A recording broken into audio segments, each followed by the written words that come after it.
Welcome to Chapter 9, Part 1. In this chapter, we are covering the functional group alkynes. And so we can take a moment to make sure that we know what that is. It's a carbon with a triple bond. That's, of course, going to be a sigma bond and two pi bonds, one above and below, one in front and back. So you have 6 electrons within that bond. Electron density maps should show no surprise. There's a lot of electron density when it comes to a triple bond. And similar to a pi bond, that is going to be able to act as a nucleophile or a base. I've already put up a spider diagram of the reactions of Chapter 9. You can find something similar at the end of the PowerPoint slides as well. There is a fair amount of overlap between reactions that can happen with double bonds and triple bonds with some variations. So we want to make sure that we stay organized and learn our reagents and what type of products they can make. Alkynes are also found in industry and nature. Again, many of the functional groups that we study in Organic 1 and 2, we study because they are very useful or they are found in a lot of places or both. So here is just an example of a natural product that has triple bonds in it. One thing to notice, acetylene is the simplest alkyne. We'll talk about the name of it when we get into the nomenclature. This is a common name, but you may be familiar with that chemical. It's used in blowtorches. Acetylene torches are pretty common. And then it's also really important for synthesis, which we're going to learn about as we work our way through this chapter. Here's another example of a pharmaceutically important alkyne with ethinyl estradiol, which is very common in many of your birth control pills. When we get into naming, again, we're going to see the same 4 basic rules where we identify the parent, identify and name the substituents, number, and then list out everything in alphabetical order. As with every new functional group, we are going to see some modifications, right? So we want to note that the parent should be the longest continuous chain with the triple bond. Numbering is going to give the triple bond the lowest possible locant. And then when we write down everything in alphabetical and our parent, ANE becomes YNE. And you can put the number in front of the parent or within the parent, just like you can with alkenes. So we see pentane, pentene, pentyne, right? That lets you know what kind of bond you have. And you do have to put a number to say where that triple bond is. Just like we saw with alkenes, we want the longest continuous chain that has that functional group in it. So while this very similar structure might be called octane, once we have that triple bond present, we need the longest chain that has the triple bond. So if we are naming this guy right here, this would be 1, 2, 3, 3 propyl, 1 heptyne. So we know there is a propyl group at the 3 position and an alkyne between carbon 1 and 2. So the rules that we saw for alkenes are going to be the same as alkynes. The main difference is there is no stereochemistry to worry about. So no stereochem with alkynes. They're linear, right? There's no E or Z, there's no RS on an alkyne. So That's one thing that's a little bit easier about the alkynes. Just like we saw with the alkenes, when we are numbering, we do give priority to the triple bond. So even though numbering this way would give you a 2,3,3 trimethyl, the triple bond is higher in priority, and so we number from left to right, as you see over on the left side. If we name this guy, it's going to be 5, 5, 6 trimethyl 2 heptyne or hept2-ine. Both would be okay. Oh, and it's on the next one. So you see, you can do the number in front of the parent or number within the parent. There are a few common names that show up frequently. There's only one that I require you to know, and that is acetylene. So, common name to know. Common name to know. And that is,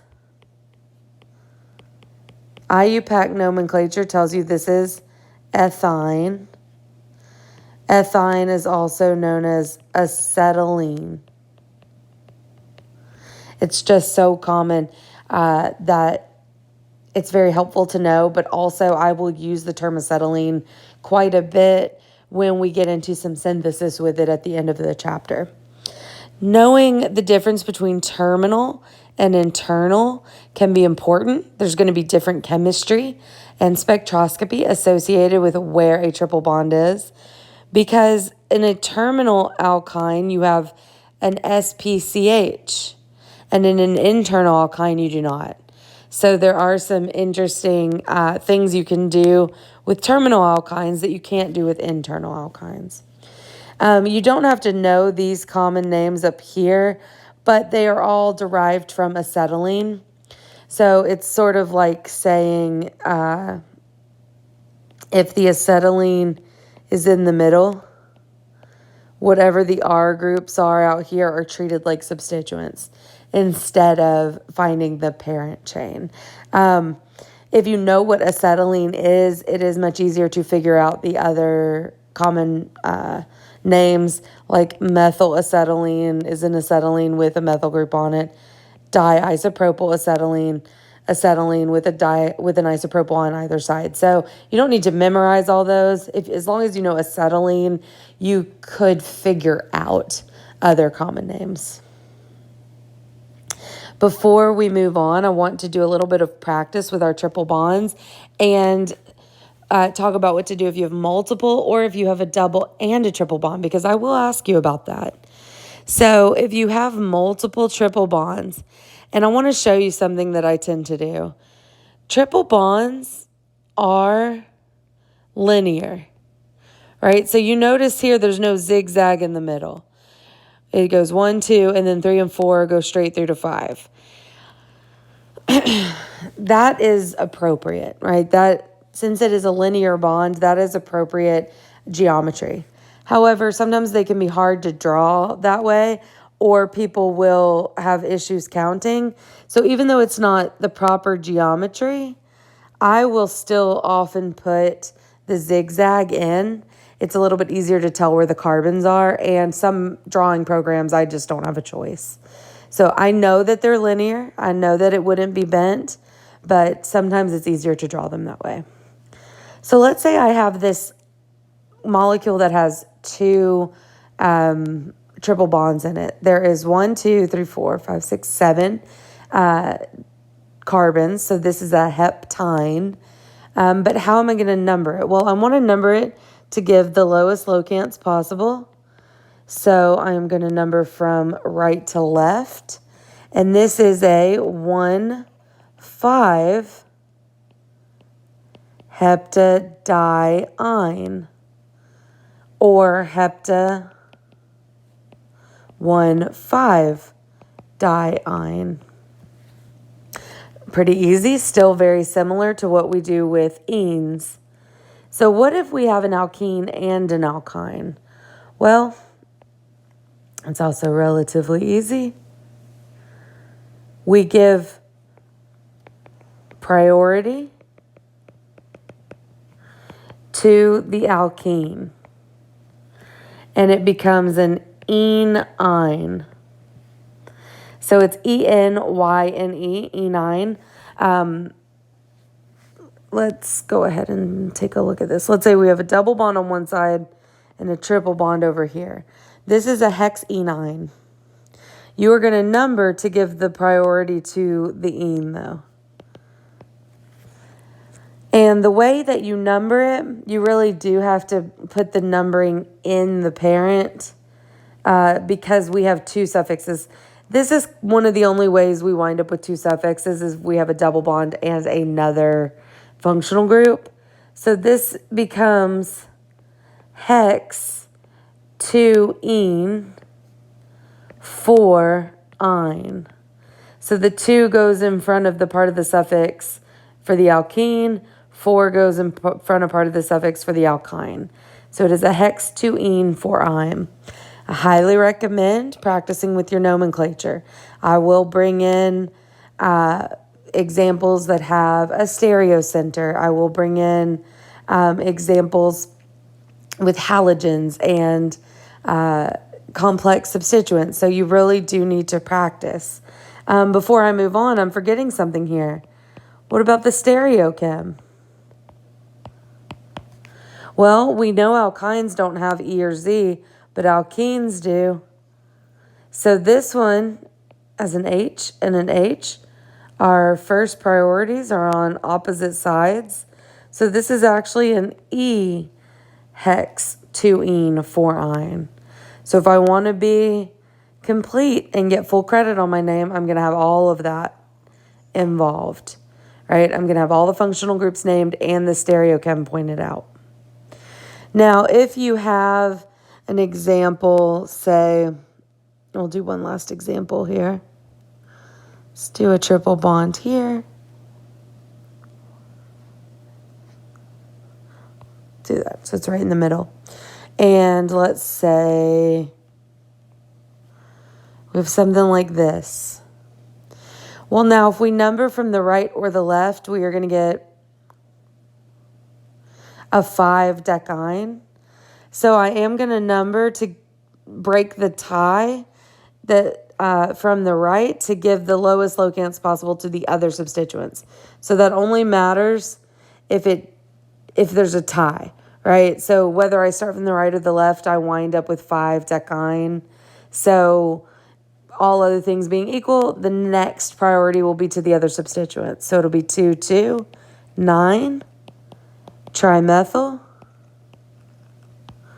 5-decyne. And no E or Z because there is no stereochemistry around triple bonds. That Nomenclature 101 practice has some good, definitely is a way for you to get more practice with nomenclature, as well as on the practice exam that'll go up later. And your homework has a few examples as well. Now, before we wrap this first video up, let's talk a little bit about the structure of an alkyne. When we look at a terminal alkyne, right, there's going to be some really interesting chemistry around this CH bond. If you remember, now pKa of 25 is not considered acidic, but compared to the pKa of every other CH bond, it is significantly more acidic than most CHs.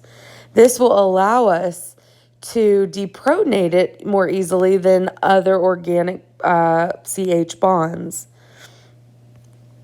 If you have a strong enough base, you can deprotonate.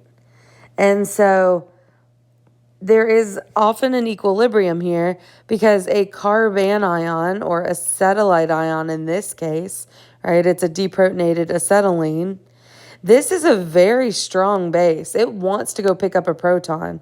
So to deprotonate it, this base has to be even stronger, right? an alkoxide or hydroxide is not typically strong enough. One that we are going to use more frequently, and by more frequently, we're going to see this a bunch in this chapter, is sodium amide. Right? An NH2 ion, an amide ion, is a much stronger base than a hydroxide.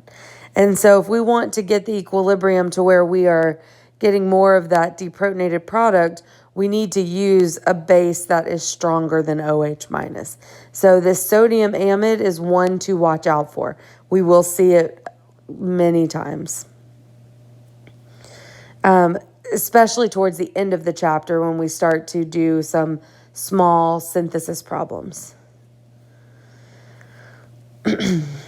Okay, now lastly, I guess this will be the last topic for our first video, and that is how to prepare. Preparation of an alkyne before we get into ways that we can alter alkynes. You're going to start with an alkyl. Okay, let's try that again. An alkyl dihalide, right? We can make alkenes by eliminating a bromine. To make an alkyne, we need to have 2 moles of HBr to eliminate. So we can either have the halogens on the same carbon or halogens on adjacent carbons, right? There have to be protons to remove. We're removing HBr. And we just need a very strong base to make this work. We're not going to worry about the mechanism. Let's see. A little vocabulary. If our... Let's work with a different color here. If our bromines are on the same carbon, this is called a geminal dihalide. If the bromines are on opposite or on adjacent carbons, it is a vicinal dihalide. That's some good vocabulary that you should know. And whether you have a gem dihalide or vicinal dihalide, that strong base will remove 2 moles of HBr, and you will be left with an alkyne. Now, the base that we use is NaNH2.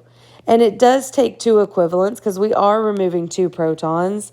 But I wouldn't get obsessed with the stoichiometry there. You just have to assume that you have enough. Otherwise, you get a weird mixture of products. If you see ammonia under the arrow, that is simply the solvent. Right? Whenever NH2 deprotonates whatever is acting as your acid, you get some NH3. And so NH3 is a great solvent to use. So how can we make an alkyne? It requires that NaNH2. Now, if you have a terminal, right, so prep of a terminal alkyne, you'll notice there's a second step needed. Oops, here we go. I'm just going to show the basics of this. They're showing you a geminal dihalide. I'm going to show you a vicinal dihalide. Doesn't matter what's over there. If you just do NaNH2, and XS just means excess amounts, so you have enough, then you have to work it up with H2O or even a little H3O plus.